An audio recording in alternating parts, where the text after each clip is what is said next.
الوظيفة الترند، يا ترى عارف ايه هي؟ وخاصة لو انت طالب كلية علمية. اكيد لو متابعنا هتكون عرفت ايه المجال اللي ممكن تشتغل فيه من البيت وبراتب بالدولار. المجال اللي بقى مطلوب في كل الشركات واللي فرصه كتير وسهل تبدأ فيه من غير ما تكون عبقري في البرمجة، وكمان تقدر تطوره جنب دراستك او شغلك الحالي. لو لسه مش عارف الإجابة يبقى لازم ترجع تشوف المحتوى بتاعنا وتسيب لنا أي استفسار عندك. بس خلينا نراجع معاكم سريعا عالم تحليل البيانات. في المحتوى اللي فات حكينا لكم بالتفصيل عن طبيعة المجال ده.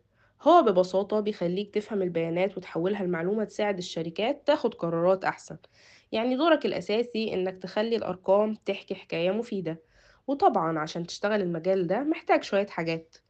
أول حاجة هي السوفت سكيلز، زي التفكير النقدي وحل المشكلات، إدارة الوقت والعمل الجماعي، وإنك تهتم بالتفاصيل، لأن أي خطأ بسيط ممكن يغير النتائج بالكامل. تاني حاجة هي التكنيكال سكيلز، زي باور بي آي، سيكوال، والإكسل. ويا سلام بقى لو معاك لغة برمجة زي آر أو بايثون، هي مش شيء أساسي ولكنه هيخليك مميز أكتر. حاسس إنها مصطلحات غريبة ومش فاهمها؟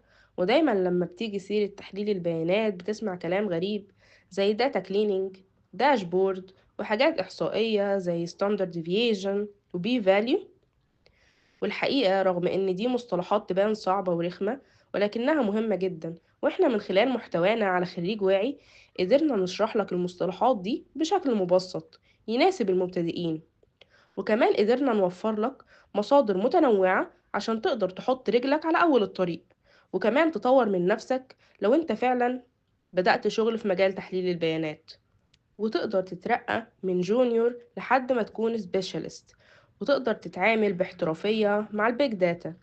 ووفرنا لك كمان مصادر تقدر تلاقي فيها داتا حقيقية تشتغل عليها وتطبق كل حرف هتتعلمه عمليا. فلو لسه محتار تبدأ منين، ارجع للمحتوى بتاعنا وابدأ رحلتك دلوقتي، رحلتك عشان تكون داتا أناليست.